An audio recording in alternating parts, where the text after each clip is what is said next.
we're here in this very intense time because we asked to. We asked to go through this. Our souls are gaining so much, and we're proving that this prophecy can happen. We're proving unity consciousness and love does win, does prevail. And to do that, it needs to win. It needs to win something, right? So that's what I mean. There's a time for peace and a time for war. This is a war between fear and love. This podcast with Hila was recorded 4 weeks into the current Iran war with United States, Israel, and the Gulf countries. And I wanted to have this context before you listen to it because we talk about shamanism as an ancient art of healing, and humanity survived without medicine, without science, without computers, thousands of years before we were introduced with science and medicine. So while we look at these methods today as alternative or ancient or even primitive, these methods of healing helped us survive as a species.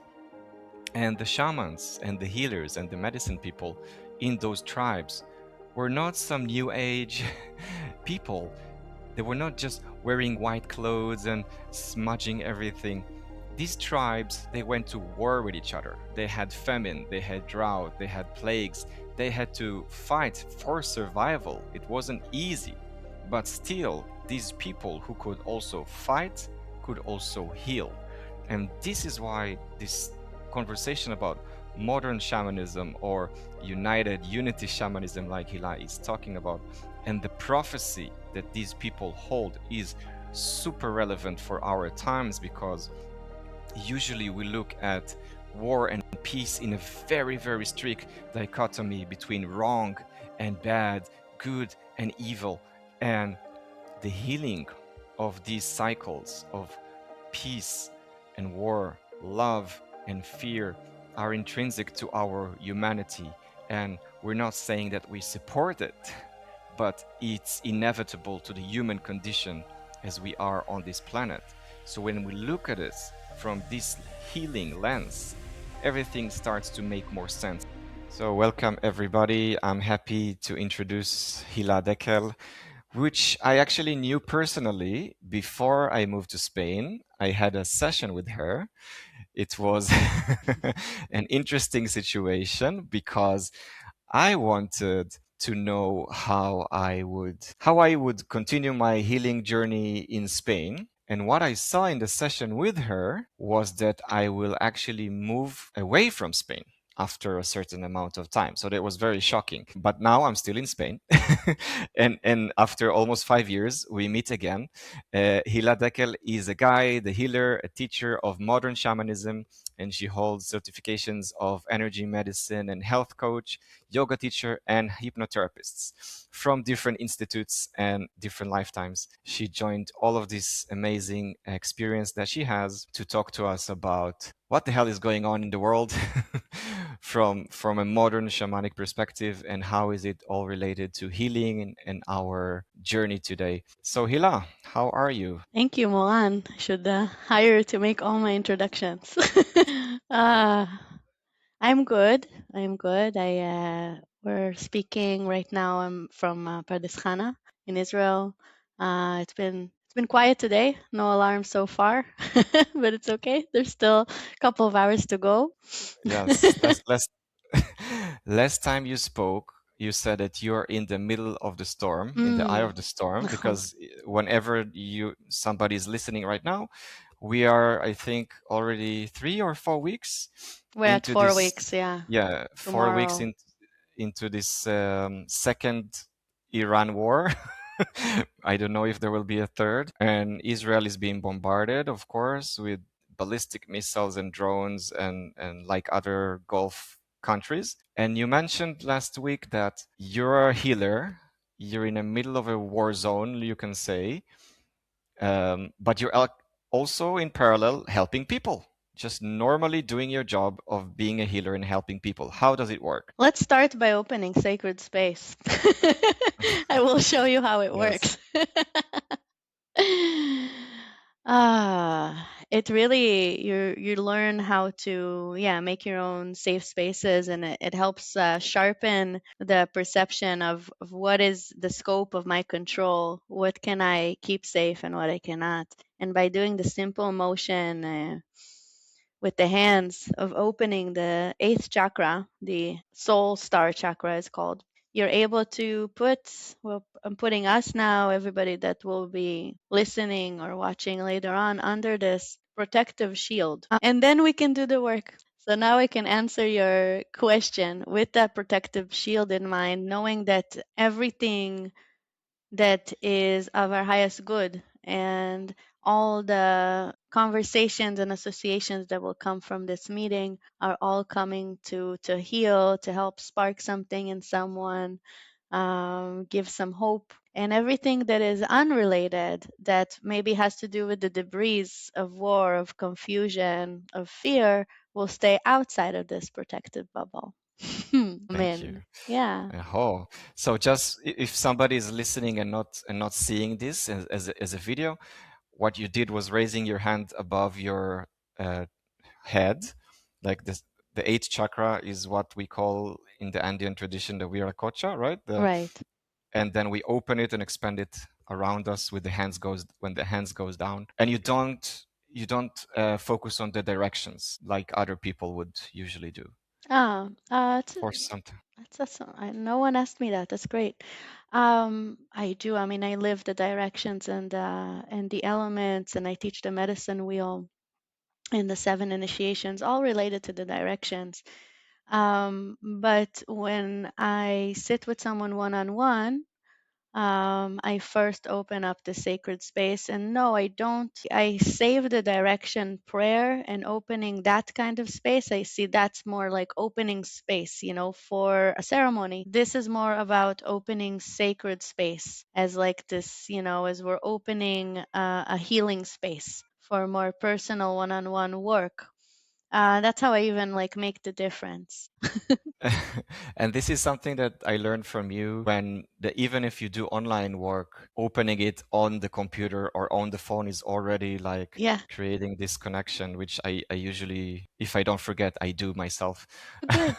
I'm Yeah. glad. My question was, I think, how, as a healer that's being surrounded by a hectic situation, how do you see your role now in the eye of the storm, being able to help people that are even outside of Israel with their own things going on unrelated to war and still, maintain, like people say, high vibration or the energy even to invest in another person and help them. Yeah, thank you. So, how I think I've been preparing for it forever, I guess. But honestly, in the past, maybe it's been a year, maybe less, I've been in this interesting process of really upgrading myself, my own energy field, my own capability to hold space, capacity for bigger. And I honestly, as always, it's spirit led. So I'm not sure I understood why. Honestly, it gave me a little bit of an agita or like nervousness, because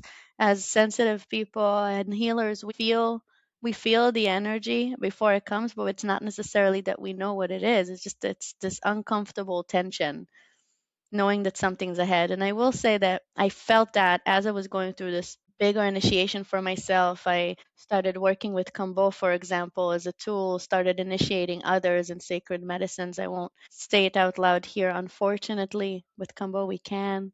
And Yeah. Can especially, you explain what Kambo is for somebody yeah, that does? of course. Yeah, I'm surprised that Kambo jumped into our session, but I think it's important.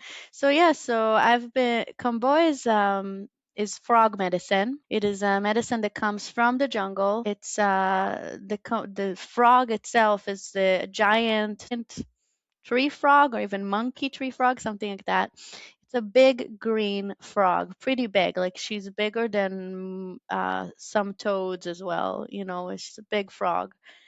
Um, and they found out in the jungles at some point that this specific frog doesn't have any enemies, like it doesn't have any predators. She lives in peace and harmony and security. It's a very secure animal. And I guess the shamans, the healers of the tribes, noticed that. And the story goes that the Kampo, one of the healers of, I think it was the Kashinawa tribe, so it's more like Brazil area in the Amazon at this point. He realized through working with ayahuasca that the frog and working with the frog secretions, right, like venom and secretions, and if you work on it and allow it, find a way to bring it into the bloodstream, it can heal and it can heal, strengthen the field, the energy field, the emotional field, and the physical field. And at the time there was a big plague and they didn't know what to do. All other plants didn't work, so they went into, he's like, oh, I need to go to the animals. Like this is when there's a plague, when there's some, like, the energy of the plants is amazing, but a lot of times it's like a pre, is when you do something before, or you prepare, supplements. We know about that. Plants are great, but for this, like, helping a pandemic, or like helping us this intense, like something more acute and intense, it's as if like the plants have less power. But the frog, that's exactly what it's here for. So they started working with the frogs, and it did heal the village, and they started moving it from village to village, though they ended up calling it Kambo, as like an homage to this healer who found this medicine. Mm. And the way that they found, I'm sure they had trial and error, and I don't know about those stories, although I wish I did. But then they found that the best way to go to the bloodstream will be through. I might still have them, but Yeah. you're not supposed to show them. Uh, you will burn just the first layer of skin with a little stick, making a hole. I call those portals. So you make a portal, and then inside of that portal, after you burn that first layer of skin, then you'll put that frog secretion, which they collect, and then they dry up in a little piece of wood, and then you just, with water, make it wet again, and it becomes this pasty yellow thing that you can put on. And that way, it's two things. First, with these portals, they're able to get to the bloodstream, specifically in the arm. It goes straight to the heart much faster. But also with these little portals, you can up the dose, lower it, like have some kind of, you know, idea of, of strength, and way to measure and intensify or detensify the effect. So I feel like it's a really amazing technology that they brought in.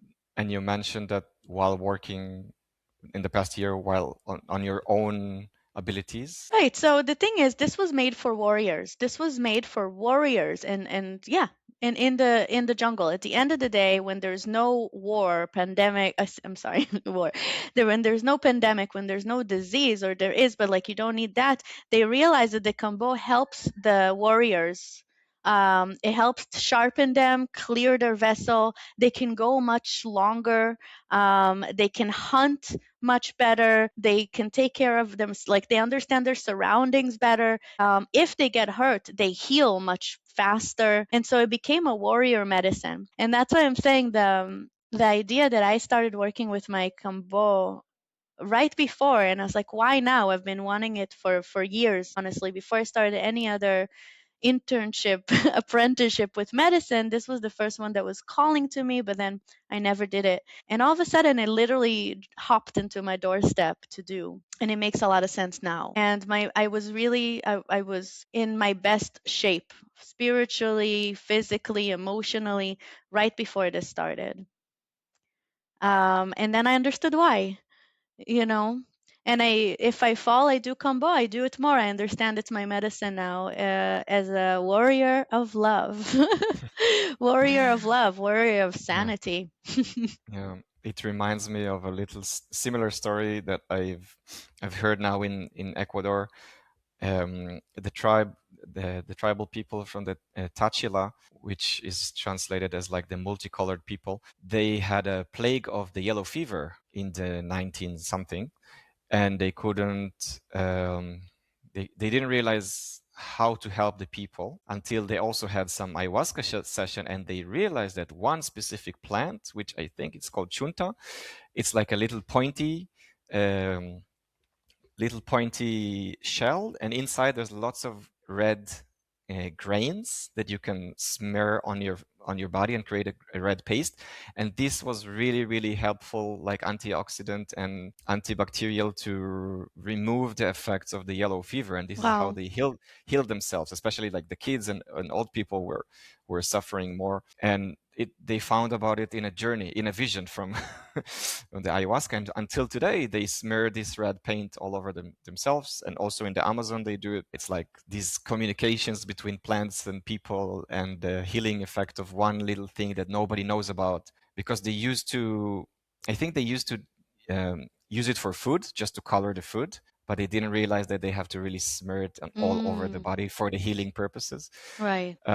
I don't know what came first. Maybe they start eating it after. Right.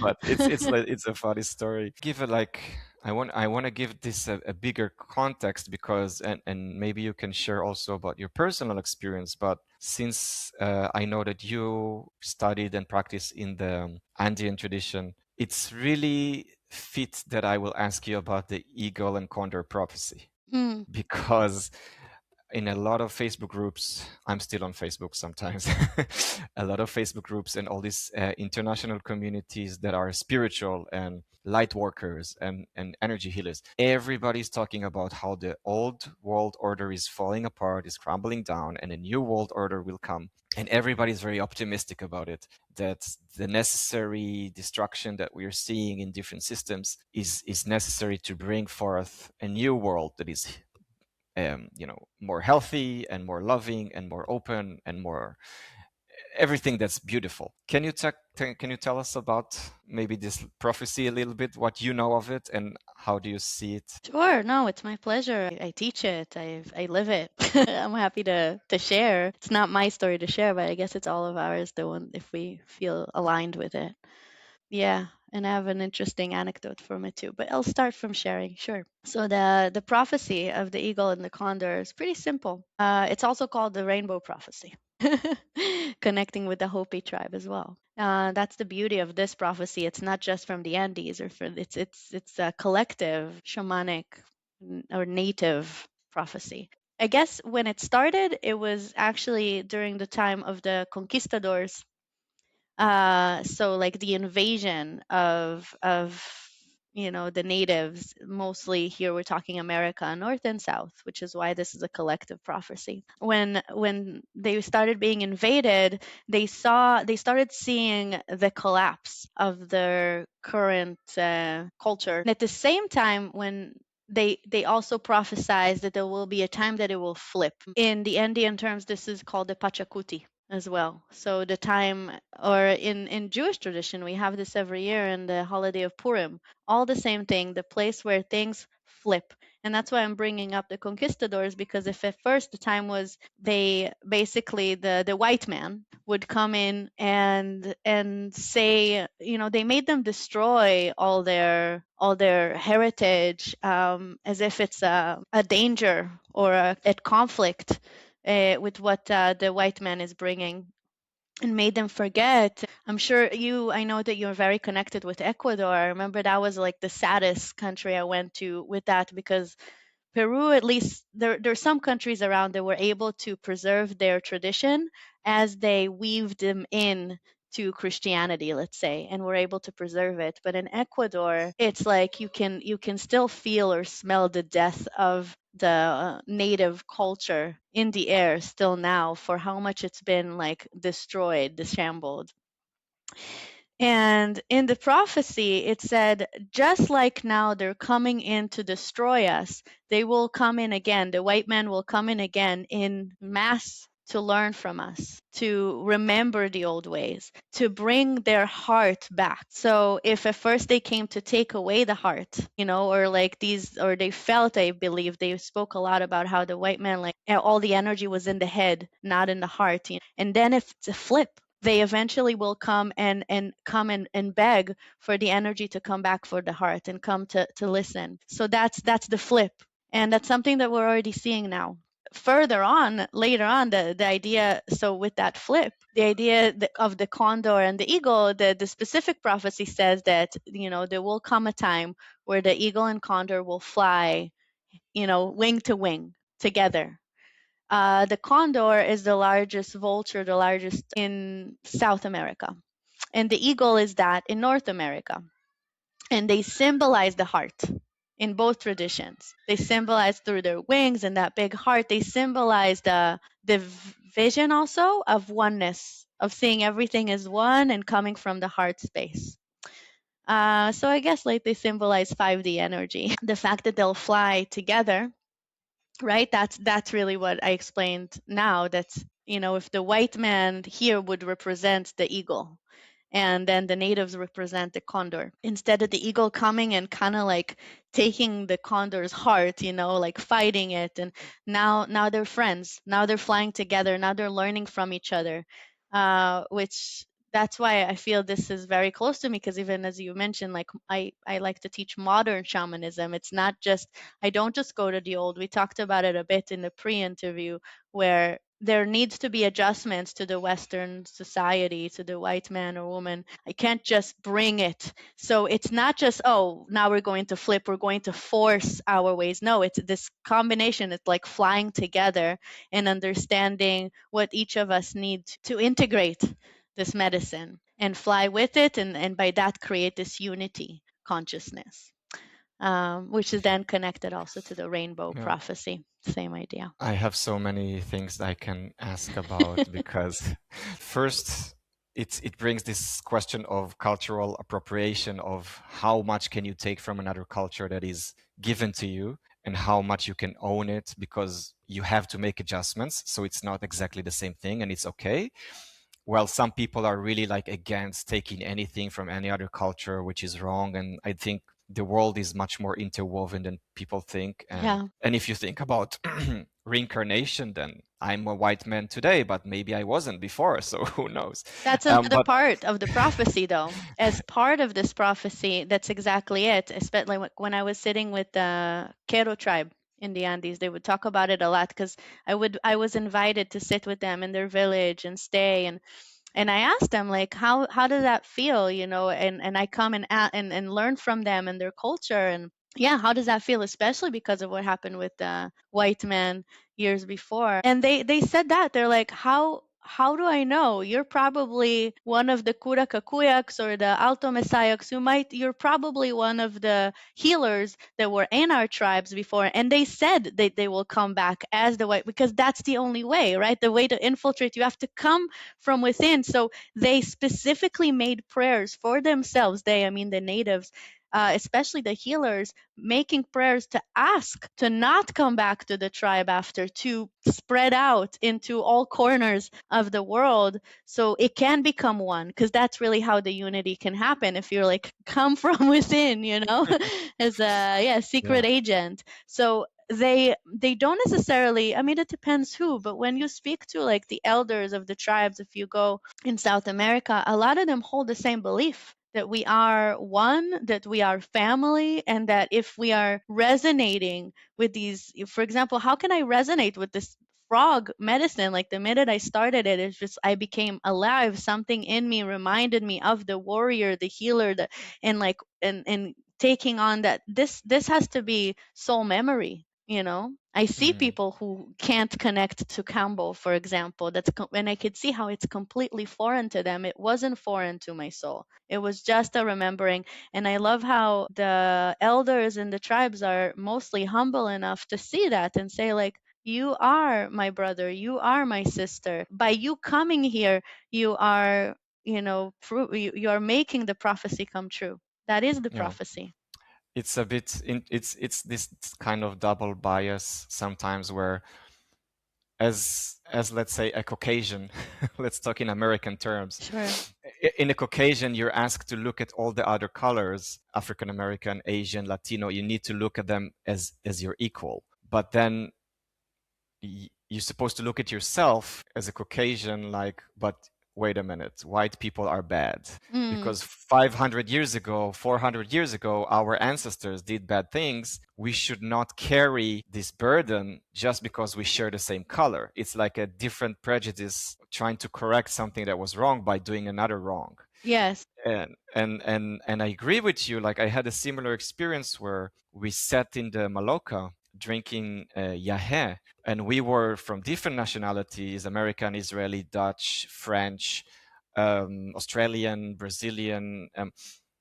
Everybody was there, foreign people, let's say. Right. And we were more people drinking Yahé than the local tribe, than the local people, because they are already trying to westernize themselves, and they don't want to they don't want to deal with this ancestral medicine that they have because of their own agenda. And by coming there as foreigners and participating in their sacred ceremonies, it allows them to see that it's normal, it's common, we appreciate it, we need it. So it makes them think more highly of their own tradition. And then in the first day there was nobody, the second day there was maybe one that joined us, and the last day 3 or 4 joined us, Wow. because that, I mean, they insisted, the shamans and the teachers, they insisted they would come. And then I think when they saw that we keep on doing it and doing it, like almost 20 people, eventually I think they felt the energy of like, okay, we can also now participate in their own tribal tradition, which helps them keep that tradition. So we are like enabling this to happen. And even if these crazy white people come and do it, then of course we can also do it because it's Right. ours. Yeah. So it was an interesting experience. And And it's only the right thing to do, right? And you share it, and I see how that's how the prophecy is coming alive, because we said like first the white man comes and ransacks and says like forget about your tradition, it is the devil, and you have to bury it and never remember it. And then it actually happens. Most of them forget or think it's wrong or try to get away. And like the amazing paradox of then years later the white men, women, the westerns from all over the world, and the foreigners, as you said, are coming in and saying, I want to learn from you. Did you leave any of that? It's like, what do you mean? We just, you told us to toss it all away. I mean, we didn't, but it's like, no, no, bring it out. It's like, and you should know more. It's so, right, paradoxical but beautiful. That yes, is the prophecy, right? It's like, don't worry, eventually they're going to beg you for your tradition so they yes. can remember who they are. And then you're saying, and then by that, no worries, we will remind ourselves who we are as well. And then every CEO from Silicon Valley will go to do ayahuasca 3 times a year for. Go uh, for it, man. yeah, It's like, I'm sure. it's already happening. So Yeah. let's bring it back to our day to day, because this prophecy, the reason I asked about this prophecy is also because, like you said, the eagle represents the mind, and the mind is like the scientific, the technology, and it also has the positive side of inventing medicine and surgery and technology that connects between people. And but it also has the negative side of exploitation of nature, of exploitation of resources, minerals, to create all these amazing computers and phones that we use every day. We have to take something out of the ground in third world countries sometimes. So we see it now. There is a big war in the Middle East, and a lot of it revolves around oil, right? And the oil controls the economy. The economy controls manufacturing of industrial goods and computer chips and AI. And like, where are we going? Does this prophecy even helps you in your day-to-day life, like to have a bigger context? Thank you. It does. It does. I want to share. This is a good time to share what happened to me yesterday, but not just. It's interesting. I've been asking, yeah, the same question. How is this helping? Where do you see the prophecy in this war? Um, I'll start by saying like the sentence like Dostoevsky was right. There's a time for peace and there's a time for war. And it's I understand that concept now. First time that this happened, I called it my Iranian ceremony. I had a ceremony, and that night, like 3 a.m., ceremony goes all night. The alarm started for our first Iran war in June.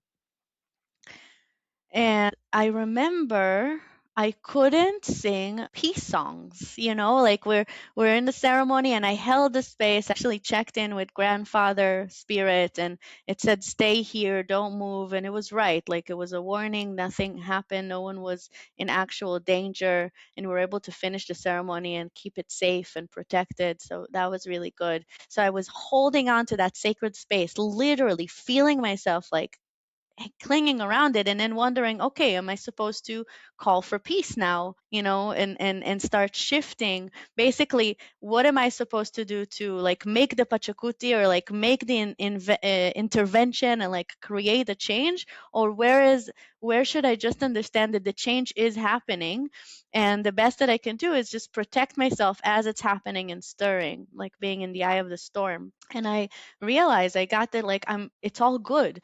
There's alarms and people are panicking, and I'm like, everything is good, we're exactly where we need to be, we just need to continue what we're doing, it's actually for our benefit. This is the stuff that I was getting, I couldn't believe it.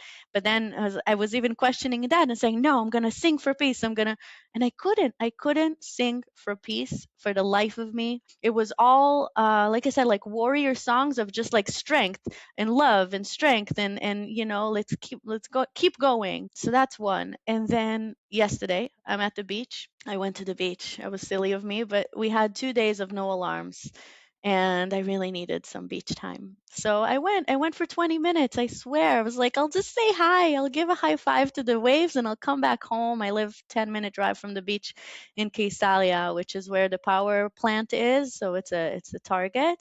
And also Netanyahu's home, which by all means. And I'm at the beach sitting down, just made a prayer, and like for security, and found some rocks that will help. And kid you not, I'm writing down prayer for peace. I'm writing it down. I couldn't write the word peace. And as I wrote down the prayer, but I knew it was that. And then I start writing the prayer, and I'm about to go to the part where I ask for peace. I'm writing the word peace finally. Now, for the first time, I'm writing that word. In the middle of me writing the word, it's a short one, but still, in the middle of it, alarms start blaring, and it's not just an alarm, it's a full on attack, and it's an intense attack. I start seeing, rockets flying in the sky. I'm at the beach, right near the target that needed, and I'm like, what is this? Like, I was about to make a prayer for peace. Like, I made it, and this is the answer. Like, spirit, what do you want, And I look up and I see a big bird flying. I did the same on October 7th when we were stuck in the middle of it, and I saw another bird flying in the sky. I know since then, speaking of the condor, the eagle and the condor, the flying, that when I see a big bird flying in the sky, when I ask, it's like it's saying you are safe. Everything is accurate. You have done nothing wrong, but this is what it is. Like I said, there's time for peace and time for war. And this is a time for war. This is not the time for peace, but it's for peace. It's for peace to actually come. Because I don't, we could say, like, we grew up, right, in a country, in a place that, I mean, I don't know what peace is. I don't really know what it is. So how can I pray for something I don't even know? It's been so long. So, and we've But prayed for peace. We've done it. sh- should we have? I don't feel like we should be happy about the war, because I mean, this is what I see in sometimes in these spiritual communities online, that people are kind of happy that things are falling apart. And I don't feel I should be happy, because people suffer when things fall Exactly. apart, Um, even if it's for a better good, a better purpose. So the reason, so why I'm sharing this, because when you ask, like, how does this come into play? And the prophecy, think about the whole process of the prophecy. The prophecy was made at a time where there was war, it was terror. And they're saying even this is for the good. Because back then the prophecy is saying that, like, we need this, and don't worry, a small part will survive, we will keep it going. And then we'll have that as medicine for what's to come. But this has to happen so it can, so the full term. And I was seeing the same thing happen for us now with the war, where, and that's what I was getting. Like, why are you getting another prayer for peace? You've been praying for peace your whole life. I am. I have. I've been, a part of peace rallies, everything, everything.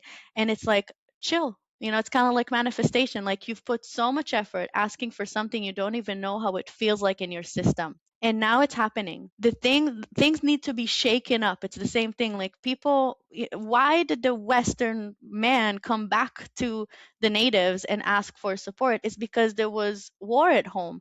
Basically, as they asked them to shove all their tradition down, all that had to do with healing, with plants, with being connected to the earth. And basically, we disconnected completely from Mother Nature, and then we're seeing the consequences of it. And that's, I guess, how we're learning, right? Through experience. So man has to experience the consequence of detaching to be able to attach from, I guess, a higher place. So there's something about what's happening now that's so intense that's it's made for us to just, everybody else needs to want peace and forever to be done with, because it's not, no longer ceasefire or this, like actual peace and common understanding. Just like it is our right to be connected to Mother Earth, is it is our right to have peace. I feel that peace has more to do with Father Sky. So as it makes sense that as we're reconnecting again to Mother Earth, now we have to reconnect again to Father Sky. Notice the wars, although you said oil and such, at least on the guise of everything, has to do with religion, right? Which is another concept from the same time that started, I would say, like rotting our souls. Yes. And it needs to be shaken up again. And so that's what I was getting, that this is exactly this prophecy, and we just need to hold on. And that's what I meant. Like, okay, I'm a warrior for peace, I'm a warrior for love. It's mostly love, not peace at this point. It's keeping the vibration of love while this is happening, because this is just the beginning. Like the I want to say the small work. It's not small, but the work that I do daily to help people stay grounded. And at this point it's more about staying grounded and clearing, although I love doing the work that's more about expansion and who am I and where am I going. There's that, but it's mostly just like understand right relationship, reciprocity, right? And being in connection with the earth, because now you really need it, because that's the protection. I'm doing that. It's as if I feel like I'm prepping soldiers. I'm prepping little warriors, because the minute we will have peace, it will. Everything changes, everything passes. This shall pass. But the question is, what will happen once it passes? And it's like we need to be not ready. We need to already start. Like we're already starting, and that's what they mean. Like of the new world being built on top of the old. I see this happening, and it's so intense. I know it's some places in the world, like even where you are, right? Or Costa Rica or this, there's these communities where you could just be in this new world vibe. I would Yes. say that I'm in the line. I'm on the line. I'm on the line on the front. There's different warriors and soldiers have different positions, posts. So I feel that I'm on the post of like front line, which means holding it together. Calming down the nervous system as much as possible, understanding what is in my control, what is out of my control, like teaching other people what it means to find security from looking at the sky and connecting to a bird, like finding those ways where you can't trust anything around you other than yourself and connecting to yourself. I'm doing this in the front lines as you're doing it also, as we all are. We all signed up for this. And I think that we all signed up for this from those prayers for peace.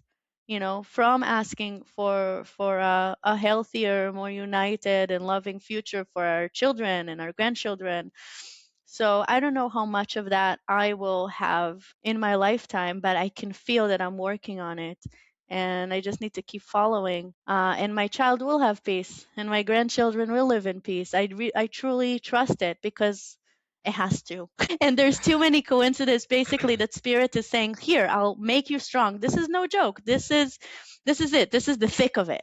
So if this is the thick of it, what is to come afterwards? We need to keep that the heart-centered path, and just like pushing people one by one to like cross over to the other side. We have cookies. I Yeah. I hope just that want to, answered yeah, that.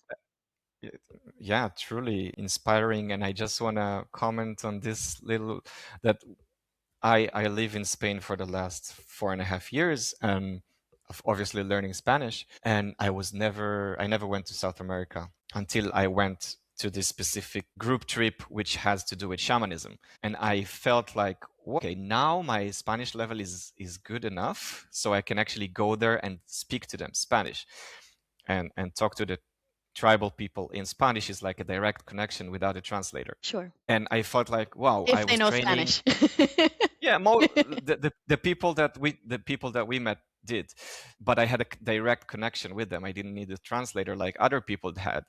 And I felt like, wow, I'm training. Why am I here? Why am I here so long? And yes, we have a little community like you would see in Costa Rica or in Thailand or Bali. We have a little community here south of Spain that is similar, like bubble of sanity, where people just live their life and raise their children, and it's beautiful.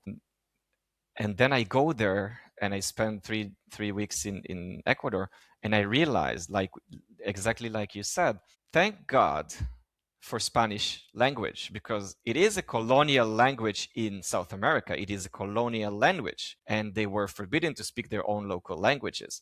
But now, because we share the similar language, they can transfer the knowledge back to us. So this colonial language now becomes the spiritual language.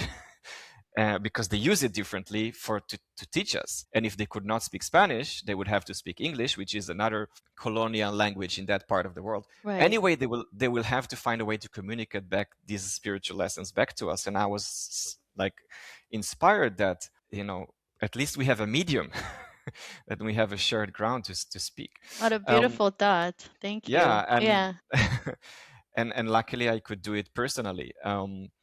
I want to touch on what you explained in the later part of what you just shared with us, is like your work. And I want to go back to this definition of, how do you define modern shamanism? How do you work with it? Mm. How do you even consider grounding or spiritual bypassing? Because it's not new age and it's not traditional. So what is it? The practice itself, you mean? Yeah, but Can. what you personally do, What do I do?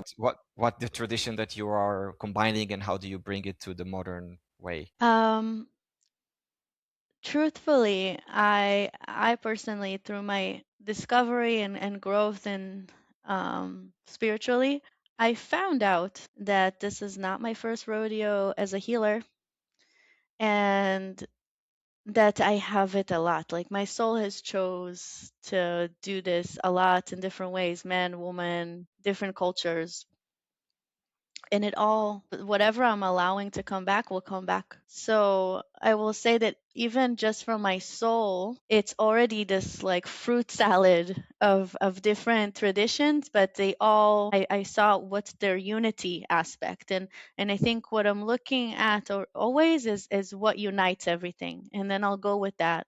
So maybe it should be called United Shamanism instead of modern shamanism. So it's really the idea of what else can I combine and unite, where like truth is truth, it's truth. You asked me, for example, about the prayer for the directions. And that's one thing that, like, when I started studying shamanism, I started with Alberto Violdo at the Four Winds. And he teaches the medicine wheel more from South American angle, really. And he was teaching the directions, and I just remembered, which was just about to go, Passover. It's a holiday, in a Jewish holiday, that talks about, has the directions, and even has like the four brothers. Like there's all these things around, like that in my tradition, that when he started teaching, I'm like, oh, this is familiar and this is familiar. We don't learn it for healing, or barely learn it. It's just to know who we are, a tradition. We're also natives, right? As Jews, it's another tribe. So I saw how it connects. Like, I wonder if my native traditions connect to these ones from, the Karo tribes and in the Andes. Where else does it connect to? And then you can go to China, and you could go to Japan. I love Japan actually more, like in terms of the elements specifically and how they connect. And like I found my own way. So like the I Ching specifically more for China. Yeah, the five element theory of Japan. I kept going and going and seeing how all these different traditions, or India, when Ayurveda, for example, and yoga and Kundalini yoga, like all of that starts coming in, and I see the unity in it. And then I try to focus on the unity. I even try, that's not from my studies, but I started teaching, and I've been doing this for 8 years now. So I started, I guess, having my own method, although there's no word. But now that you ask, like, I think the method is I try to strip the, yeah, I try to strip the more like cultural connotation to just stay with the truth, that each of them is coming. And if there's like three traditions that all speak the same thing, I'll bring it in and say like this is it, and I can share about these traditions. I don't like ignore them or say that this is a channeling that came through me. I'll share it, but show like, look, let's strip it. Let's just stay with the simplified truth, and it is one. It is one truth of this earth. Like it's not that surprising, if we're all, part of this earth, and we used to be, and we will become again like more connected to this earth. Everything that is true from the earth, we'll just have different ways of explaining it. We'll have different languages of it. So I think that's one side of like that modern shamanism, or let's now coin it like the unity shamanism that I practice, that I teach. And then on the level of therapy, I think it's more modern because since man, when it was like in tribes, we were very much connected to the land. I think we trusted more of the land to carry things for us.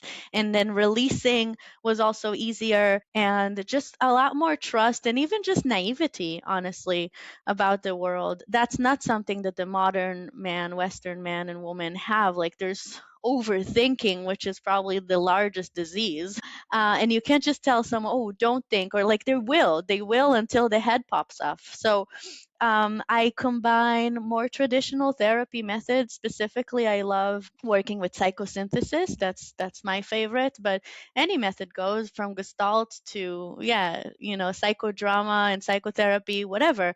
But I truly believe that that needs to come in if there's a shaman, or like, let's say, working more with plant medicine that doesn't do it. I highly recommend pairing the person with someone that does, with a therapist that is informed and like is open to those methods, and work together, because you can't ignore the mind. Mhm. But it's not the end. Like, so the thing is, with the mind work or the therapy work, which I did come from, I came from psychology and sociology background. I left because it would get stuck in the mind. It's not that it's not important, it is, but like I feel that the way out of it is then through shamanism, through like embodiment and prayer work and ceremonies and extractions and cord cuttings and all the stuff that we know. But it's not going to work unless the person agrees to it. And like before you just agree, you go to the shaman, he does the thing, you trust it, and no, not anymore. Like people are so like complex machines over here, and you have to kind of, I feel like I deactivate it. I deactivate the mind bomb, and I have to do that before I go into the energetics. That's part of the energy.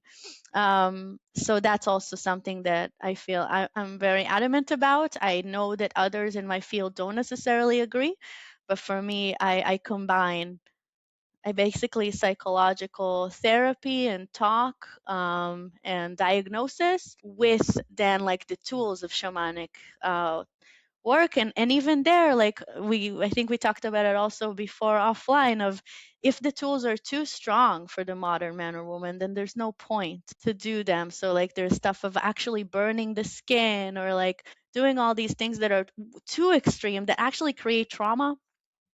And we are so scarred and traumatized from not being connected to the earth, and that needs to be taken into consideration. So, not to re traumatize anyone, that's like, do no harm is rule number one, right? Or the ethics code of a healer, of a doctor. I take that as well, the do no harm code. And what does it mean for the modern man to harm? Because also psychologically, that's the most important thing. Also, when I teach, I try to mostly, there's many methods, and like I show one thing from my method, but the idea is, how to approach the person, how do I do no harm, and how do I help them from where they're at, not from where I think they need to be, or from where I am at, and try to drag them along, or saying that they're in the wrong place. Like, this is where you are. I'm here with you, and let's see where we want to go. That's nice. Yeah.